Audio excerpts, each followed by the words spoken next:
One of my all-time favorite things to give out to as many people as I can who sit at an IEP table is a list of 12 hard IEP questions that both parents and teachers need to ask.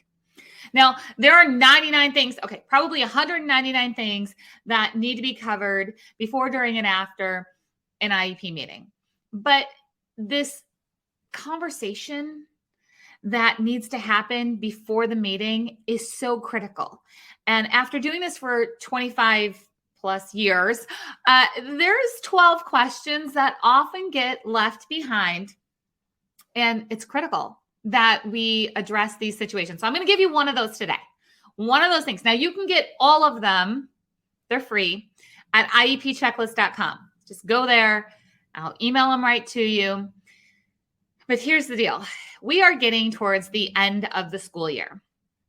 And that means there's going to be a lot of decisions that have to do with placement. Now, many times placement is something that is thought of first. And it really shouldn't be. So it's like, where's the child going to go? And then what are they going to be working on? So first of all, placement needs to be something that is determined after we decide as a team what are the services that are going to be provided. Then we decide, where do these services take place? But so often it's like, where's my child going to go to school next year? Or the team is like, where's this child going to go next if they're transitioning out of a classroom? When we should be looking at, where's the child at? What's the child need? How are we going to get there? All right, now where should we provide those services? Now there's a key phrase called the full continuum of placements. This full continuum of placements is a phrase that you need to use both as an educator or team member from the school or as a parent. It puts you in this conversation that elevates beyond just what classroom is a child going to be in. I want you to take this next level, and I want you to start talking about this full continuum of placements, meaning it's not just about fitting a child into a box of, like a literal box, right? Like, here's the classroom, I hope they fit.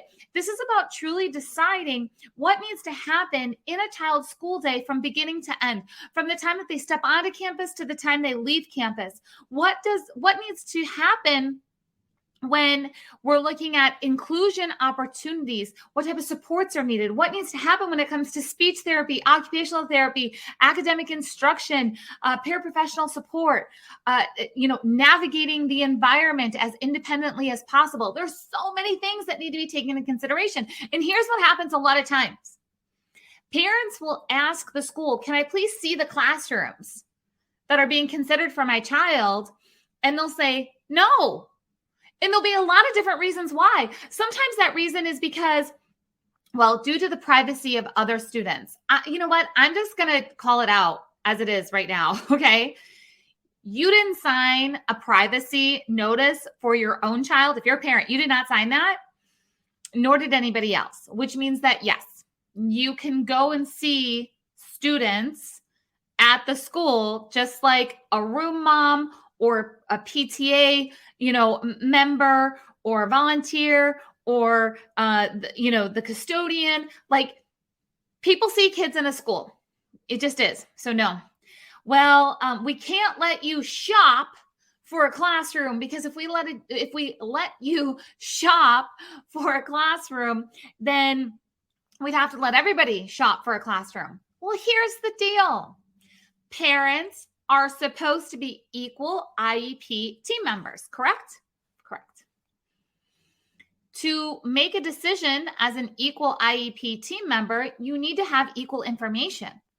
So if some people at the table know what some options are, and some people don't know what the options are, then it's not equal. Although I will tell you, being a former special education teacher, I was in this, experience a lot where my students were leaving my classroom and going to another classroom. I didn't know what the next classroom looked like. Now, some of you could say, shame on me. Totally get it. However, I was a new teacher. Nobody told me I should go see that placement. It wasn't standard procedure. I relied on my administrator who said, well, after your classroom, they'll go to, whoever, Mrs. C's classroom. And I was like, okay, cool. Can we have Mrs. C come to the IEP meeting? That was it. I relied on Mrs. C to figure out what needed to happen. I didn't have a lot of knowledge about what was happening next, especially if it wasn't in my building.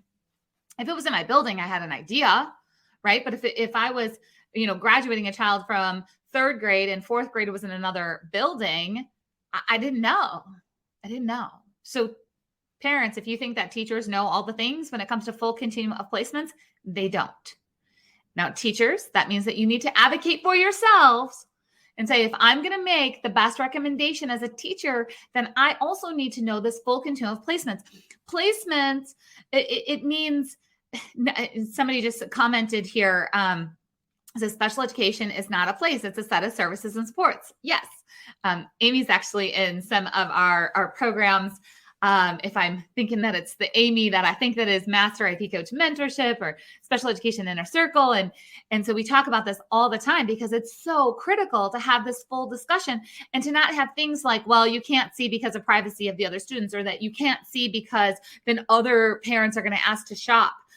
Or that teachers are not seeing because it's not protocol in their building for them to know what's happening in other special education programs. There's so many reasons why this full continuum of placements. Now, full continuum of placements is exactly what it sounds like. It's everything from a residential school that's out of state to general education with no specific supports. Now, do I want you to see all of those? No. Do I want you to see at least 3 options? Yes. Here's the deal. You don't know what's right if you don't know what's wrong. So if there's 3 different options on the table, classroom A, B, and C, and maybe in the same school, maybe they're in separate schools, and the team is like, we think classroom B would be fantastic. That's really the only option we have. We hear that a lot at IEP meetings. Well, here's the thing. You might agree as a parent or even as a teacher, you might agree that classroom B is a great place for the student, but you're always second guessing yourself because you don't know what classroom A or classroom C looks like. Or get this, what if classroom B is in the same building as classroom C? And you're like, yeah, I totally get why classroom B would be awesome, but I think this piece of classroom C, or this, kind of service, or maybe it's a co-teaching class, maybe it's something that's really cool. I think a piece of classroom C would go really well with classroom B, and then you customize it. This whole individualized education thing. So you customize it.